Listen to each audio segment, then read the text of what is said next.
అక్కడే స్కామ్ అన్నది జరిగింది. నిన్న కలెక్టర్ గారు చెప్పింది ఎంత, ఈ గ్యాస్లోంచి 40,000 కిలోమీటర్ల మెట్రిక్ టన్స్ గ్యాస్ వెళ్ళింది.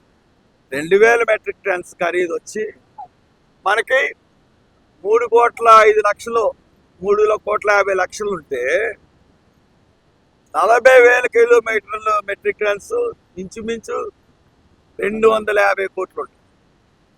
అంటే 2,247 కోట్ల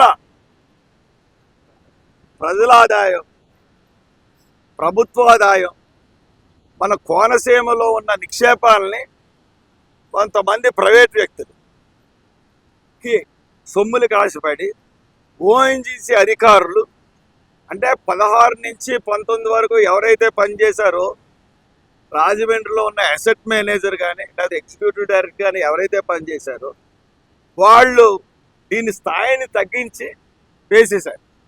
స్థాయిని తగ్గించి వేయడం వల్ల ఎవరితో పడిపోయింది. వాళ్ళు మామూలుగా ఆపరేషన్ మొదలెట్టేప్పటికీ high pressure 40,000 cubic metres metric tons gas వచ్చేసింది. అందుగురించే ఈ పరిసర ప్రాంతం అంతా కూడా భయంకరమైన పరిస్థితులు ఏర్పడినాయి. ఇంకా నేను చెప్తున్న రెండవ పాయింట్ ఏంటంటే ప్రైవేటైజేషన్. ఈ ప్రైవేటైజేషన్ ఎలా చేస్తున్నారంటే యలమంచిలి, రాలజోలు, పెనుమండం, ఎక్స్నర్సాపూర్ అది దాని quantity 25,000 metric tons of gas. పొన్నమండలో 38,000 మెట్రిక్ టన్స్ ఆఫ్ గ్యాస్. ఎండమూరులో 50,000 మెట్రిక్ టన్స్ ఆఫ్ గ్యాస్. అడవిపాలెంలో 45,000 మెట్రిక్ టన్ ఆఫ్ గ్యాస్. టీవీఏలో 20,000 మెట్రిక్ టన్స్ ఆఫ్ గ్యాస్. ఈ ఆరు కాకుండా ఇంకొక 4.